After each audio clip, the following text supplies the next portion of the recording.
Former employees come back to celebrate this special moment with us, and you will hear more about that in just a minute. I'm Jim Martin, Extension Weed Control Specialist here at Princeton and the moderator of our Faculty and Staff Association.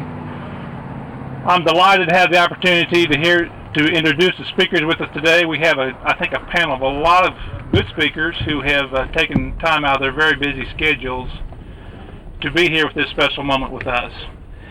This has been a long time in the making.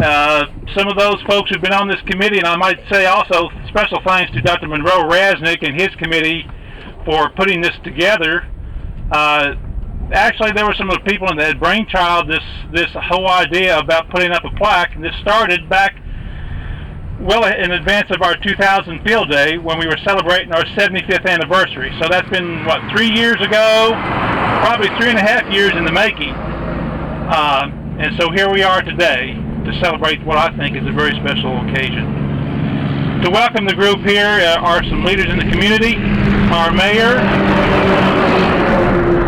Vicki Hughes, and followed by her will be our Judge Executive of Caldwell County, Van Knight. Vicki? The UK Research Center, as it is for our community, they're going to play a vital part from here on. It's been here as long as I can remember. I've got some very, very fond memories of the UK Research Center. I won't go into those right now, but there's some really good parking places on this property. And they don't even do that anymore. They use the courthouse steps, but there are some really good parking areas back through there. Made a lot of good connections with a lot of good people back through those days, back in the 60s. It's always been here in my eyes because I grew up right down the road here, not a mile from the experiment farm. It's always been a big part of my life and the community. It's very, very vital to us that we do whatever we can as city and county to keep you all here and to see that you grow. Welcome. Glad you're in Princeton. Thank you.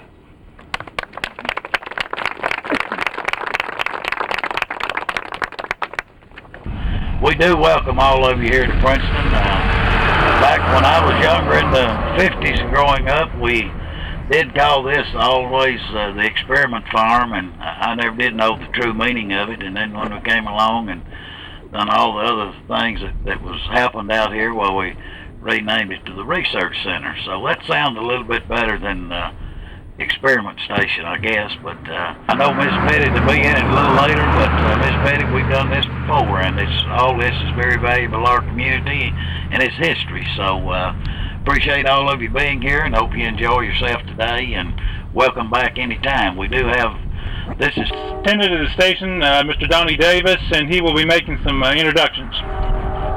Raisers and raise the money for the original 400 acres of land that was bought and donated to the University of Kentucky to begin the experiment station.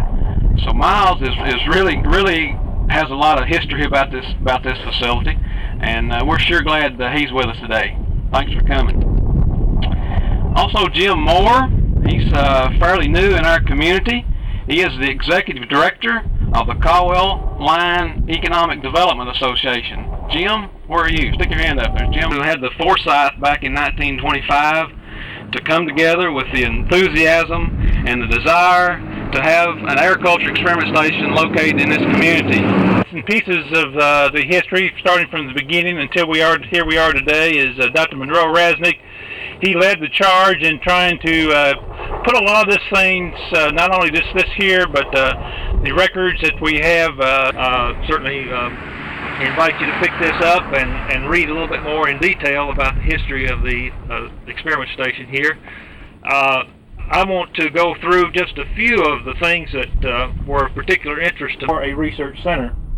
A couple of the things he mentioned were the location, the fact that Princeton is in pretty much the center of the area that they wanted to serve with a center at that time, and also representative of the major soils in the area. And so there were two real good reasons for locating the center here at this place. A local committee was formed in 1923 to raise funds and to purchase 400 acres of land that was necessary for an experiment station here in Caldwell County. Just a little bit, and there's a lot more details in there. Thank you.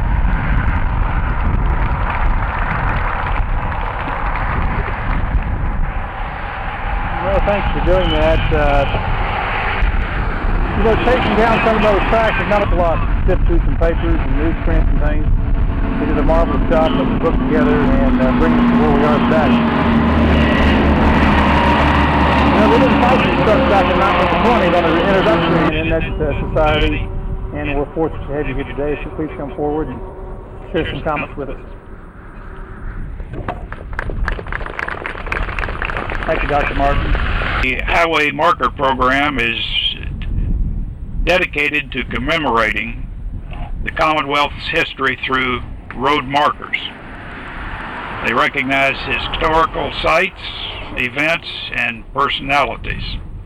And since 1949, there have been over 2,000, well, there presently exist today about 1,850 markers. Now, you will see the number on this marker is 2,118.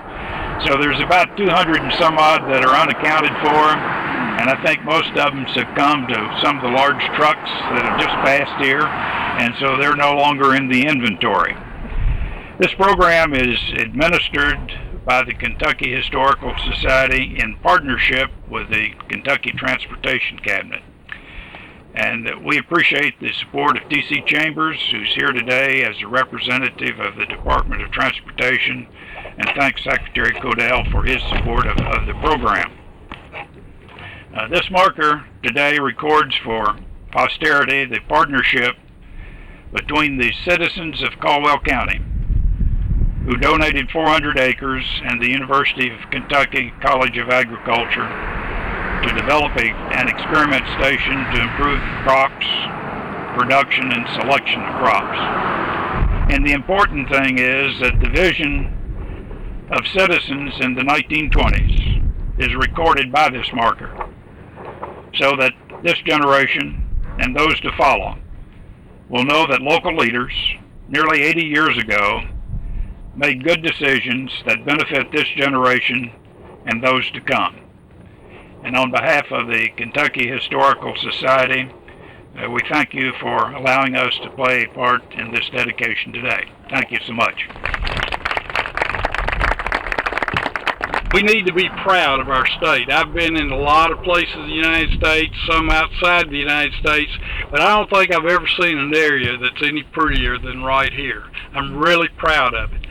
Mr. Frymeyer, I'd like to tell you that the Transportation Cabinet thinks this is one of the most vital programs that we have, and we're very, very proud to have the association with this historical society.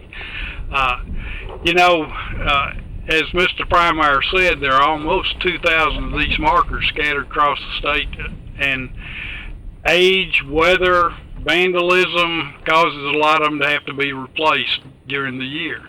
Well, our maintenance crews are the people that generally do the replacement work, and we coordinate this work with the Historical Society's local chairman.